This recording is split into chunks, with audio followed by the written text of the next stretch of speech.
Cool. I think we are speeding on all fronts. If you don't mind giving me just 2 solid claps in front of your face. Wait. In front of your face. Oh, in front of my face.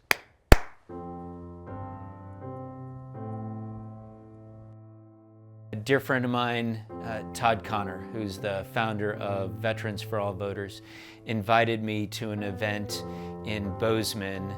It was called the Montana Festival. It was our inaugural festival similar to South by Southwest. And he spoke at that and spoke of what Veterans for All Voters is doing across the nation. Okay, so are we gonna sync or have we already? Yeah, we're both speeding. Okay, cool. The first time I heard about election reform was more of the national movement. And a Navy buddy of mine, who we have a great rivalry, he and I looked at each other at the end of that and said, we've got to get involved.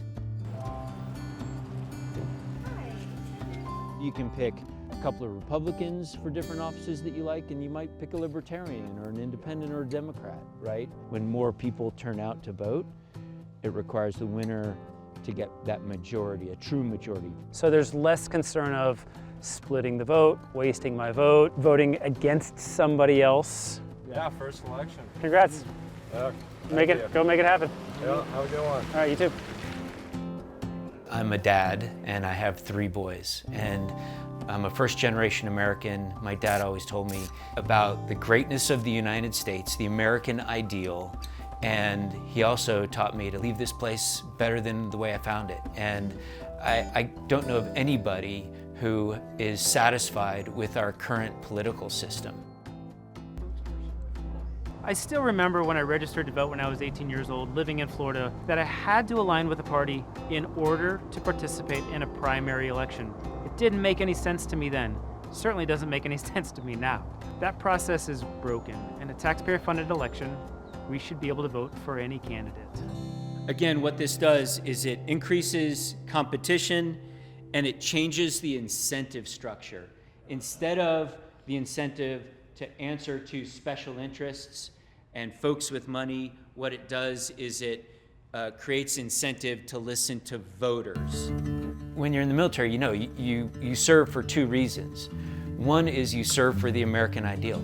The second thing is for the brotherhood and the sisterhood, for the person standing to your left and your right. And our current political system is corrupting the American ideal, and it is also tearing brothers and sisters, families, neighborhoods, communities apart. For 20 years, I worked in the Navy, in the United States military, where it was all about the mission. And it didn't really matter what someone believed. We were working together as a team to accomplish a mission.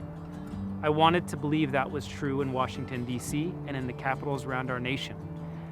The politics industry literature unlocked an awareness for me. Scott got it first. Within a day, he called me and said that I had to pick up a copy. Collaboration and compromise, which I believed our nation was built on, was not going to resurrect itself. It just absolutely brought out all of the emotions in exact detail about how I was feeling about the political system. That was my aha moment. It talked about America, the greatest nation in the world, the most powerful nation in the world, the nation that I committed 23 years of my life to, how we are 33rd in the world in access to quality education.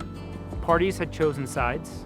Our political system is broken and working exactly how it's designed to work. I was able to give out 12 copies of the book. That's what called to me that I needed to do something. And it's folks who I know are on the right and folks who I know are on the left, but they're feeling and experiencing the same dysfunction and disappointment in our democracy.